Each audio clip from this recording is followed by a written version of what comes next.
자, 이번 시간에는 입후보 절차를 생략한 채 서면 결의로 관리인을 선임한 경우, 이런 경우에 적법한 관리인 선임이라고 할 수 있을 것인지 여부, 여기에 대해서 한번 살펴보도록 하겠습니다. 자, 이 쟁점이 최근에 가장 핫한 쟁점들 중에 하나라고 생각이 듭니다. 종전에는 이렇게 서면 결의로 관리인 선임했을 경우에 전혀 문제가 없었거든요. 그런데 최근에 하급심 판례들 위주로 해서 입후보 절차 생략한 채 서면 결의로 관리인 선임한 경우에 이게 문제가 있다 이렇게 보는 이러한 하급심 판례들이 늘어나고 있습니다. 이러한 점 때문에 한번 정리할 필요가 있다고 생각되어서 여기에 대해서 한번 살펴보도록 하겠습니다. 제가 주신 질문 한번 읽어보겠습니다. 안녕하세요 변호사님, 저는 서울 경기도 수원에 있는 어떤 오피스텔의 구분 소유자입니다. 저희 건물은 준공된 지 1년 정도가 지났는데 아직 관리단 총회를 연 적이 없습니다. 그런데 최근 관리사무소와 마찰이 있어서 다투는 중에 알게 된 사실이 있습니다. 그것은 저희 건물에 관리단 회장이 이미 선출되어 있다는 것입니다. 그래서 제가 총회에서 뽑은 적도 없는 사람이 어떻게 관리단 회장이 될 수 있느냐라고 하니까 관리사무소에서는 이미 서면 결의서로 뽑았다는 것입니다. 그리고 관리소장이 하는 얘기가 준공 이후에 입주 당시부터 약 5개월 동안 관리단 회장이 된 사람과 몇몇 소유자들이 건물 구분 소유자들로부터 서면 결의서를 받아서 당선되었다는 것입니다. 이처럼 총회도 없이 그리고 누가 입후보 했는지 여부도 알지 못하고 서면 결의로 관리인 뽑는 것, 이게 가능한가요? 이게 적법한 것인지요? 이런 질문을 주셨습니다. 이게 실제 사례에서 있었던 질문이고 실제 사례에서 있었던 쟁점이 되겠습니다. 여기에 대해서 한번 살펴보도록 하겠습니다. 먼저 이 사건 쟁점과 관련해서 관련된 법률 조항을 살펴보시면요.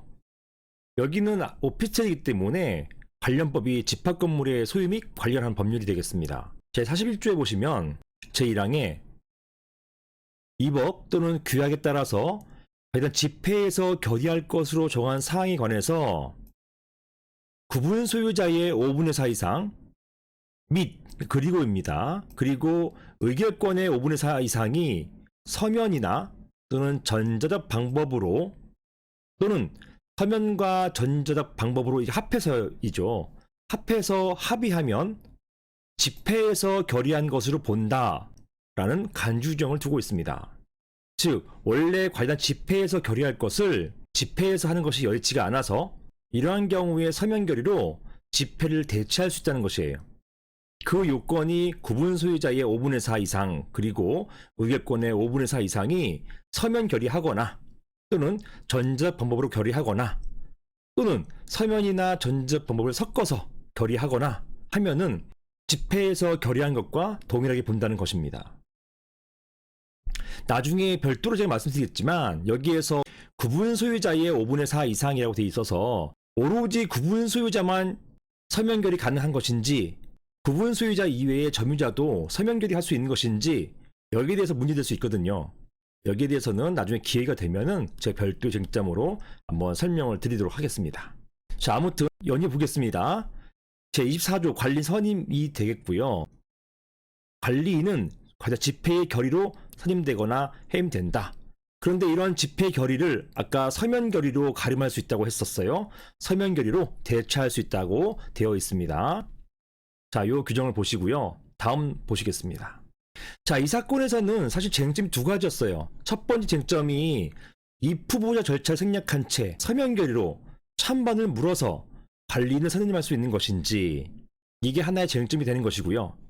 자, 두 번째 쟁점, 요것은 이게 좀 문제됐었어요. 이 서면 결의를 5개월 동안 받았습니다. 사안에서는요. 이렇게 5개월에 걸쳐서 받은 서면 결의서가 유효한 것인지 자, 요것도 문제가 됐었거든요.